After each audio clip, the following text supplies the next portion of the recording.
কিছু সীমানা থাকে যা চোখে দেখা যায় না, শুধু অনুভব করা যায়।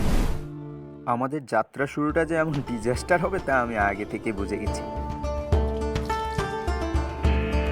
আমরা তিনজন জিগরি দোস্ত, এই খুনসুটি পড়ালেখা দুষ্টুমি করে দিন পার করি। মামা চার দোকান ওখানে তার, আমি 5 মিনিটের মধ্যে আসতেছি। আরে ভাই, সে কখন বের হয়েছি রে ভাই?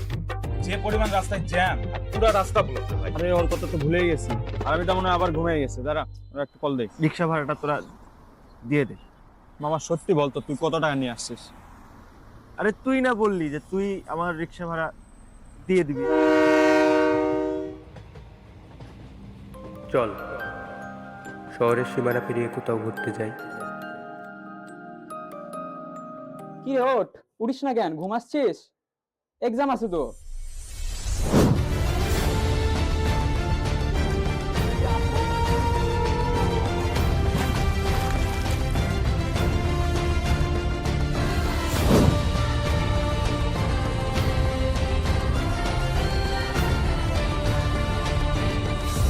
সে অদৃশ্য দেয়ালগুলোই আজ তোদের থেকে আমায় আলাদা করে দিয়েছে।